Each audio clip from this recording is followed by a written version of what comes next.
Hi, I'm Bradley Barth with SC Media and the Cyber Risk Alliance, reporting from the InfoSec World 2023 conference in Orlando, Florida. And my guest sitting with me today is Greg Rasner. He's the author of Cybersecurity and Third-Party Risk and also Zero Trust and Third-Party Risk. Greg, thanks so much for joining us. Your session is titled Zero Trust and Third-Party Risk, Reduce the Blast Radius. So that's what I want to talk about today. Sure. Is there a cyber incident or attack in the last year or two that in your mind best illustrates why zero trust is imperative for third-party relationships? If so, tell us which and why that's the case. So I would say, I'm going to answer the question slightly juxtaposition the way you asked it. I think it's actually the litany of attacks that have happened in the last 2 or 3 years. The first keynote speaker from the former NSA speaker, I forget her name. Yes, from Morgan Stanley, right. Rachel Wilson. That's right. Thank you very much. So she talked about just how much has this landscape changed in the last few years. 5 or 6, 7 years ago, yes, we were all on edge. Now we're on the edge of our seat ready to fall out of the chair half the time because we're just expecting the next shoe to fall every single day we wake up. However, to answer the question a little more directly, I would say any of the software vulnerabilities that we've seen that have happened, everything from SolarWinds to Hafnium, Log4J certainly, the way that Zero Trust is, and again, reduce the blast radius is intentional, right? When I talk about it, it's that you're going to have a breach. You're going to have an incident. What are you going to do to try and make sure that your core assets, your valuable assets, your protected infrastructure is ready and resilient and can last past that incident, right? And in particular your third parties, because your third parties, we've spent, as an industry, billions of dollars trying to secure our own infrastructure, our first party stuff, right? Bigger moats, more alligators, you name it. We've tried to make it scary and difficult to get in, yet we left the side door open for the help that comes in to help us get everything done day to day. And we've not been really checking those folks as they come in or interact with us, and that's where the weaknesses become.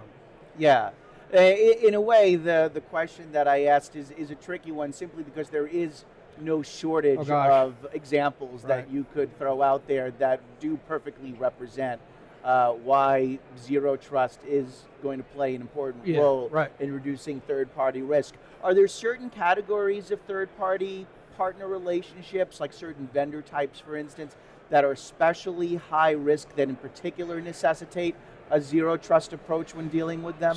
Yes, and so the answer is slightly different, I think, than I would have given probably a few years ago. What I mean by that is, I think SaaS software providers are of particular risk in this space right now because of software vulnerabilities, zero-day issues.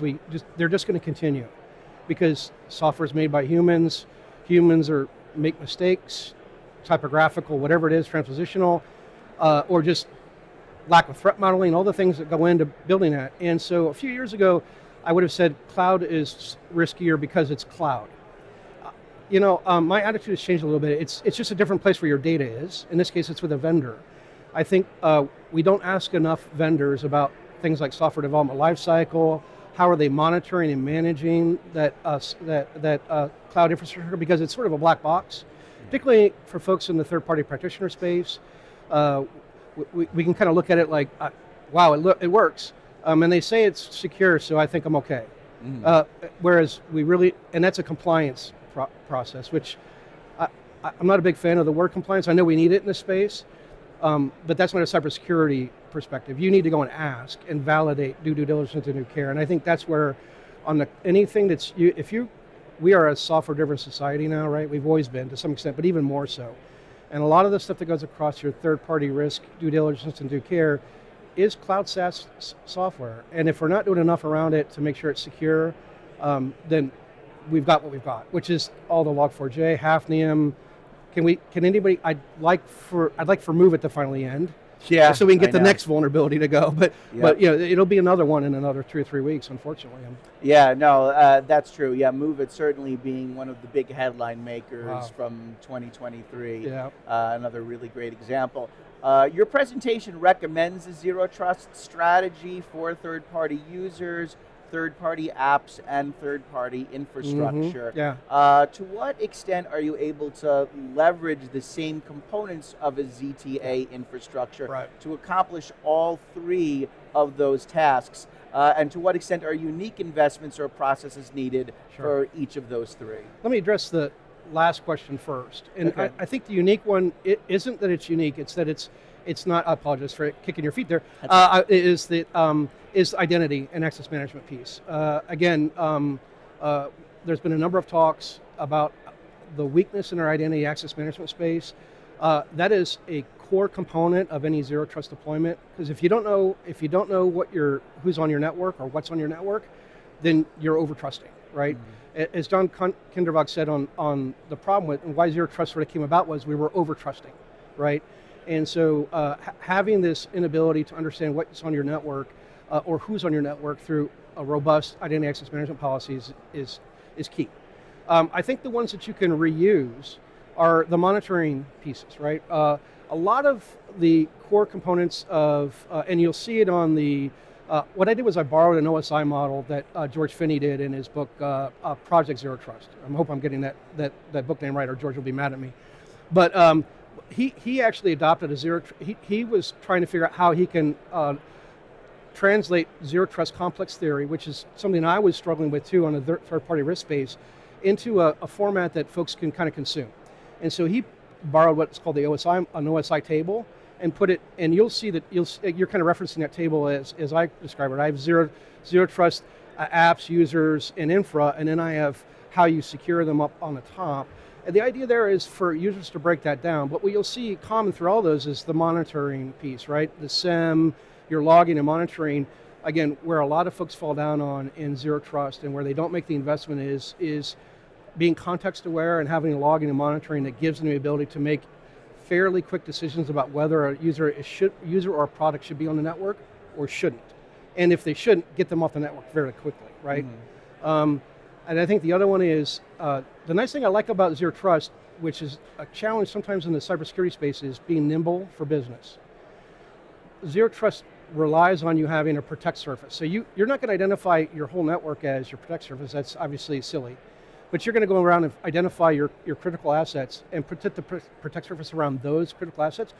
Well, as business comes up with new things to deploy or things to do, you don't have to now figure out where to put that inside a protected area. You're going to protect it. Yeah. And that really enables you to deploy a lot more quickly for business and be more nimble, which is something we all need to be. We sometimes, I think in cybersecurity, can forget that we're not here just to operate our business. We're actually here at the behest of making business operate successfully and stably. Yeah. What remains the biggest barrier to enforcing zero trust policies on third parties and ultimately reaching zero trust maturity? Is it concerns over inefficiencies and productivity issues? And what happens when a third party complains about how their access is affected by zero trust? I'm going to address the last question first again. All right. Okay. So first of all, I don't necessarily privileged access should be managed, whether it's an in-house user, first-party user, or a third-party user. If you have a third-party privileged access user and they're not in your privileged access system, and you put them in and they complain, I think you just need to spend a little bit of time educating and giving them awareness of why this is encouraging better security behavior for both parties. You both are partners, right? Vendors are not your adversaries, they're your partners in your success, right? Not every company wants to solve all its problems. I'm in a bank. My bank is not going to design its own HR software. We're going to have to go out and find somebody to do that. And to do that, if we find that vendor has privileged access into our system to do admin work, right, for whatever it is, and we need to put MFA on that, and they complain that that's cumbersome, I'm happy to get on a phone call with that person and discuss with them why that is. I think the other thing that you can do with this, if a third party complains, I'm trying to think of a better way to say that, or has a problem with that is in the onboarding process, have this as part of the literature you give third parties that explains why your partnership in the cybersecurity space and security space is so important and what do you expect of their behavior. One of those will be, hey, privileged users are going to have to do multi-factor authentication. And that just gets it out up front, right? Remind me of the other questions. I lost my train of thought. What was the... Just also just what is the biggest barrier to enforcing zero trust policies with your third parties to the point where you reach a stage of zero trust maturity? Right. So zero trust is a strategy. So it's not a tools and technology. And I think where a lot of us fall down on this, and this is true in third-party risk as well. It's not a tool or technology, right? It's a process and a program that accomplishes your ultimate goal, your strategy. And the strategy in zero trust is to reduce the impact of a breach or an incident and protect your assets. To do that, you need to know what's on your network. And I think, again, to the other question you asked, what's the most critical infrastructure and where are we falling down on it? It's on the identity access piece. If you look at the number of things like the phishing and ransomware attacks, they're focusing in on the identity pieces. They're getting folks to click on links and provide credentials. And then, of course, we have the old problem of the old NIST standard that a lot of folks are still following, which is change your password every 90 days, and everyone uses password 1, password 2, password 3 until they get back to the regular one. So the identity access piece is the one that has the largest barrier. It's the one that folks are struggling with. It's funny, my wife is in identity access management and an expert in that field, and so when she came to we saw a lot of identity access management vendors here, and that's great.